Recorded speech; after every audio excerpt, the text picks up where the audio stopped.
तो भाई big boss season 19 के इस बार वीकेंड के वार एपिसोड के दौरान घर के पांचों नॉमिनेटेड कंटेस्टेंट में से कौन सा सदस्य घर से बेघर होगा, ये जानने के लिए आप भी काफी एक्साइटेड होंगे। क्योंकि यार पांचों नाम जो है बहुत बड़े नाम है, शो में जो है पांचों काफी योगदान दे रहे हैं। हालांकि आवेज अभी इतना एक्टिव नहीं दिख रहे हैं, लेकिन जब से नॉमिनेट हुए हैं तब से वो थोड़ा बहुत दिखने की कोशिश भी करने लगे हैं। ऐसे में सबसे बड़ा सवाल उठता है कि वोटिंग के आधार पर कौन सा सदस्य सीजन का पहला एलिमिनेशन का ठप्पा अपने नाम लेकर चला जाएगा। खैर बात करते हैं ओपनिंग वोटिंग ट्रेंड्स की। तो क्या कहता है ओपनिंग वोटिंग ट्रेंड्स, किसको मिले हैं सबसे ज्यादा वोट और वोटिंग के आधार पर जनता किसे नहीं देखना चाहती, इस पे बात कर लेते हैं। तो सबसे पहला नाम तो है नो डाउट मृदुल तिवारी का। मृदुल तिवारी को जो है भर भर के वोट मिल रहे हैं। और देखो मृदुल के पास में सबसे प्लस पॉइंट तो ये रहा कि नॉमिनेशन टास्क के दौरान जिस तरीके से मृदुल ने अपने वन लाइनर्स दिए हैं ना, उस चीज के कहीं ना कहीं मृदुल के फैंस को जो है दिल जीत ही लिया। लेकिन कुछ नए लोगों का भी जो है मृदुल ने दिल जीता है। कहने का मतलब कि मृदुल ने अपने लिए एक नया फैन बेस भी तैयार कर लिया और वो लोग भी जो है मृदुल को आगे शो में देखना चाहते हैं। तो जाहिर सी बात है मृदुल तिवारी को इसी की बदौलत जो है सबसे ज्यादा वोट मिले हैं। अब बात करते हैं दूसरे नंबर की। तो भाई दूसरे नंबर पर पिछली बार की तरह अभी भी तानिया मित्तल है। तानिया मित्तल जो है पहले हफ्ते में शायद थोड़ी नेगेटिव चली गई थी और जो खुद की बड़ाइयाँ कर रही थी, खुद को ही जो है ट्रोल करने में लगी हुई थी और इसी वजह से जो है जनता उनको देखना चाह रही थी।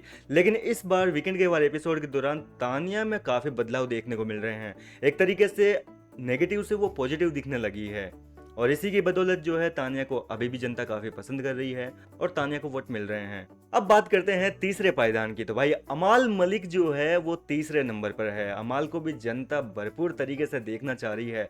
भले ही वो शो में गाली निकालता हो, भले ही शो में चाहे थोड़ा कम योगदान हो, लेकिन जितनी देर वो स्क्रीन पर आता है कहीं ना कहीं ध्यान जो है पूरा खींच लेता है भाई। इसके अलावा बात करें चौथे पायदान की, तो भाई मैं खुद काफ़ी हैरान हूँ कि आखिर कैसे आवेश दरबार जो है वो चौथे पायदान पर है। जबकि घर के अंदर अगर देखा जाए तो इंस्टाग्राम पे सबसे ज़्यादा फॉलोअर्स जो है वो आवेश दरबार के हैं। मुझे तो लगा कि वोटिंग में आवेश दरबार नंबर 1 पर रहेंगे, मृदुल को भी पछाड़ देंगे, लेकिन ऐसा कतई नहीं है। आवेश दरबार जो है वो जनता का दिल अभी जीतने में कामयाब नहीं हो पाए क्योंकि शो में इतना जो है वो कंट्रीब्यूट नहीं करते हैं और इसी की बदौलत जो है वो चौथे पायदान पर है। लेकिन देखना दिलचस्प होगा कि भाई वो इस हफ्ते क्या कुछ कांड करते हैं, क्योंकि देखो जब से नॉमिनेट हुए हैं तब से एक्टिव तो हुआ है वो, और अब वोटिंग में क्या बदलाव आएगा क्लोजिंग वोटिंग तक, ये देखना काफ़ी दिलचस्प होगा। इसके अलावा बात करें पांचवें नंबर की, तो कुनिका सदानंद जो है वो उसके ऊपर एलिमिनेशन की तलवार लटक रही है। सबसे कम वोट हासिल किए हैं। हालांकि अगर पिछले हफ्ते कुनिका वोटिंग में आती तो जाहिर सी बात है क्योंकि कुनिका को भर भर के वोट मिलते हैं, लेकिन इस बार जो है कुनिका काफ़ी नेगेटिव गई है और नेगेटिव जाने वालों को तो आपको ही पता है कि जनता क्यों ही देखना चाहेगी और इसकी बदौलत कुनिका पर जो है एलिमिनेशन की तलवार लटक रही है। खैर अब बात करते हैं एलिमिनेशन की।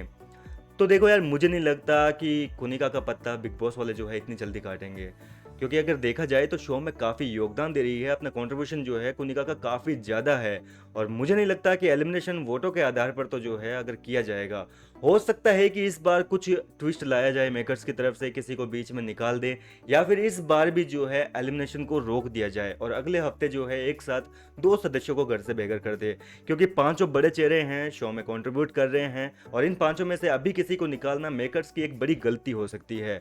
तो फिलहाल देखना दिलचस्प होगा कि इनमें से कौन जाता है। आपको क्या लगता है, क्या मेकर्स ऐसी गलती करना चाहेंगे, इनमें से किसी को निकालना चाहेंगे या नहीं? आप मुझे अपनी राय कमेंट करके जरूर बताइए। मैं मिलता हूँ आपसे नेक्स्ट वीडियो में।